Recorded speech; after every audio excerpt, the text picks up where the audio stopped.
strains, new illnesses developing on the continent specifically.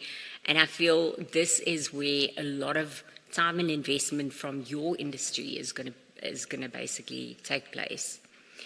If we look at digital healthcare, in the last 3-4 years since COVID started, I've never had an online consultation with a healthcare practitioner. During COVID, that was the only option. I didn't want to go to Intercare or to a Mediclinic because I didn't want to be faced or potentially pick up COVID. So this has become the new norm. How many of us can quickly link on our cell phones and speak to our doctor and get some advice? So this did not just give us convenience, but it also gave us access to rural communities. It gave people in rural and difficult areas and very outreach areas the access to a healthcare practitioner. So this is also where blockchains between healthcare practitioners, pharmaceutical companies, as well as supply chain entities are really, really important. Because now we can use safe platforms with permissioned blockchain to share healthcare data so that we can use predictive analytics to see and to determine what is the next big upcoming illness. We talk about CDCs and things like that. That information came from big analytics, big data bonds that we basically sifted through. Sorry, here you go. The next one is new ecosystems. So I don't want to delve too much into this, but ecosystems, the new ecosystems is basically the transformable value drivers that we see in this industry.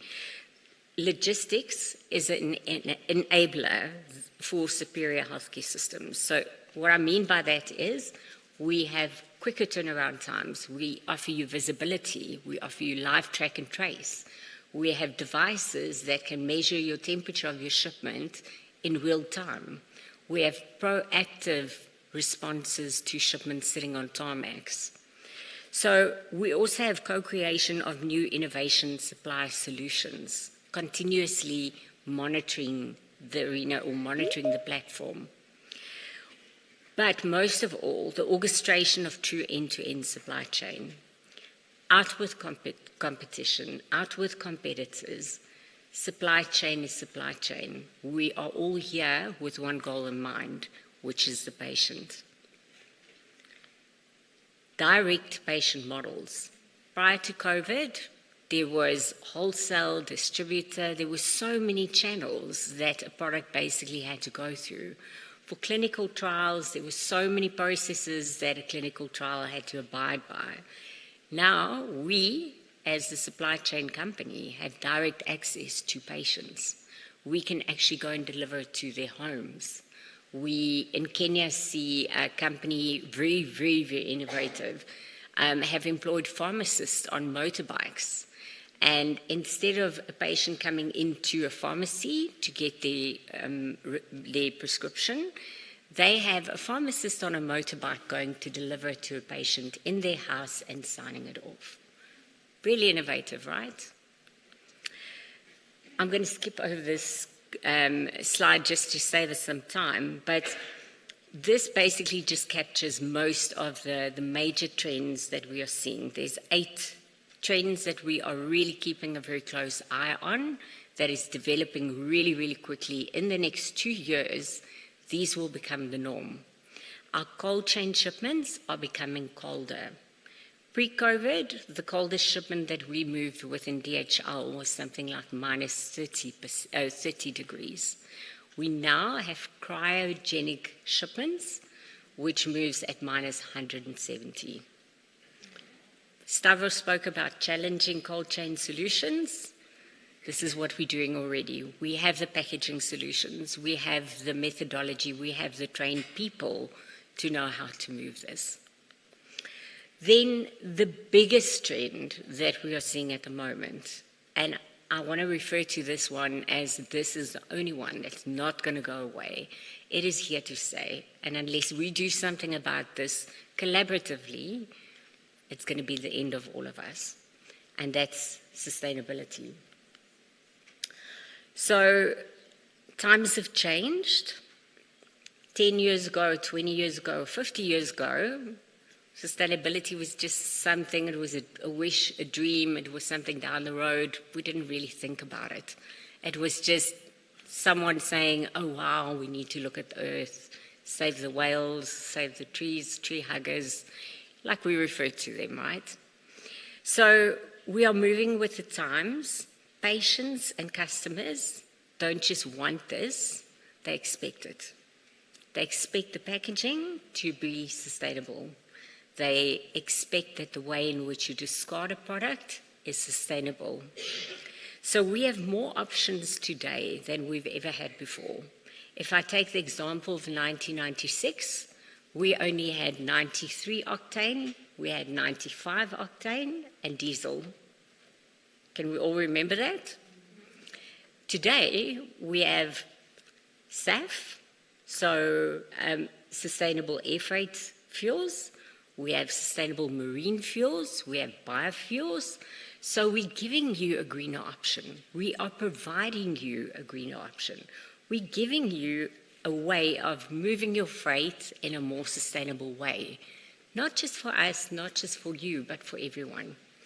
We are seeing that companies are adding the sustainability goals, and they are actually budgeting for sustainable CO2 as becoming part of a bottom line.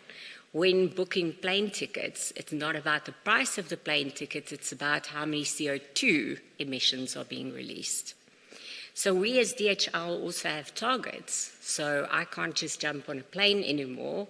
I need to really consider, can I not do this on Teams? Can I not come to Pretoria and present this to you in person? Or should I fly to Copenhagen for the next SAAPI? So logistics and freight have the largest carbon footprint, and this is why we are very, very focused on this topic, okay? This requires an enormous amount of effort, and this is where we can see the biggest difference that can be made. So DHL is the world's leading freight forwarder. We have the global networks with thousands of customers, carriers, and stakeholders. And we believe if we all work together and all collaborate together, we can achieve so much more. So emissions, once again, we're driving sustainable logistics worldwide. This is not just a South African thing. I actually gave you a glimpse or overview of the entire globe and what is happening in the world. There are companies, and I can call out Novartis, that is invested in sustainable fuel. So this goes straight down to their bottom line. They can already report on their sustainable goals on how far they've achieved this. There's other companies as well, but I know Bhumi won't mind me mentioning Novartis. So we are also making every dimension in our own business as sustainable as possible. So the goals will tell you we don't have plastic bottles for water, we have jugs, okay? We are not allowed to use paper. We have to use digitalization as far as possible. Even in a customs environment, we are pushing customs to say, please accept an electronic release rather than us having to print out paper. So there is still a bit of conflict with Port Health and SAAPI and DAF, and which every single one requires the old-fashioned little stamp, and that's also we're causing obstacles for ourselves. If we sit down and brainstorm and come up with new innovative solutions, come on guys, we can fix this. And then we've set clear, ambitious ESG targets, okay, for 2030. Our mission for 2050 is to have net zero emissions. We as DHL have embarked on investing €7 billion from now throughout to 2050. So I think €7 billion is a really, really big figure. And then I always, and I'm not saying this in a cheeky way, but I always say we don't follow trends, we set them. we look at where the world is going, we look at what is needed, and then we set new trends. So I'm not going to go into all of this, happy to share it with you afterwards, but I think it's really important that I just share the next video with you to show you what have we done, how are we doing this, how are we achieving that net zero 2050. Enjoy.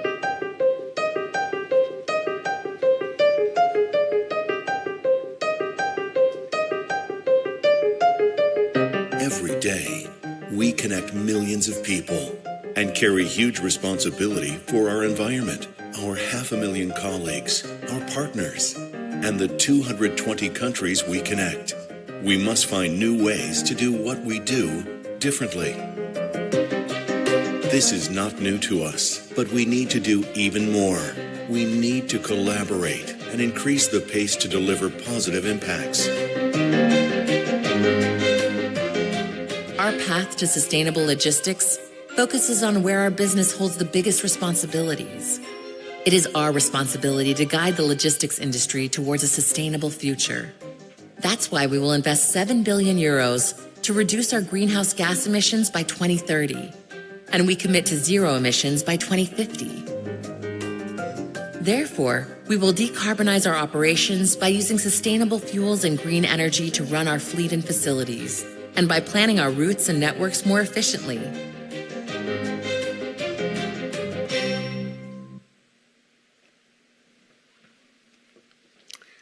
That's it. Yolanda, I hope I was in time. Is there any questions from the audience?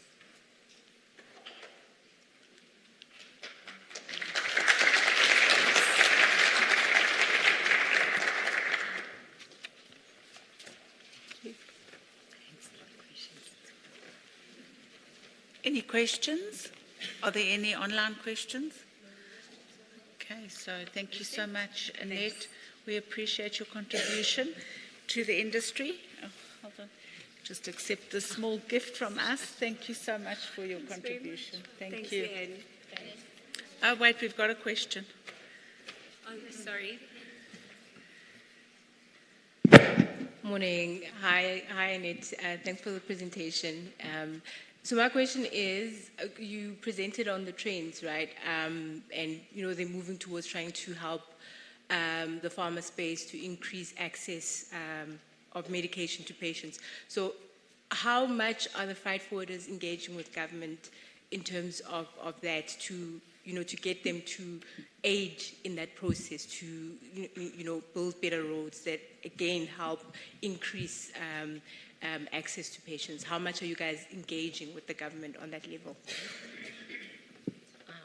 Thanks. Let me stand up. Thanks for me. So there's a lot of engagements, okay? So sustainability for us is just a little glimpse of that topic. If we look at customs harmonization, we are so pro to customs harmonization, and we are continuously saying through SAAPI and through IATA, we are supporting these initiatives to say we're fully embedded in this. We've created our own blockchain to already support the IATA One Record, which is only coming up in 2026. So we are very, very close to them. We would like to be closer. We would like to have more engaging, subjects and topics. And I think we also need to be more open about what else can we change. So in the DHL space, we don't just want to say, hey, we've got e-vehicles. We don't just want to launch e-trucks. Very recently, if I talk about government engagement, we were very, very, very close to negotiating with the government in the UAE. We launched a road-to-rail solution. So we have a rail running, or a train running from Abu Dhabi into Saudi Arabia, cutting down on the cost and the time that it takes for customs clearance at the border into Saudi Arabia, but also taking trucks off the road. So going greener doesn't mean that we just have to buy e-vehicles. It doesn't mean that we just need to cut down on, customs processes with less paperwork. There's so many other things, like if you look at your third level of your sustainability targets, there's just so much more we can do. So we're not saying this is all we can do. We're saying we encourage anyone in the room, even if you have an idea, if you have a concept, if you want to sit and brainstorm, happy to get our innovation team around the table. We've got a Go Green team, and all they do day in, day out is look at new ways of going green. So we really welcome anyone if you want to reach out to us and engage and pull us into your conversations. But in terms of government, we are trying to push South Africa to the next level. Okay, any other questions? Perfect.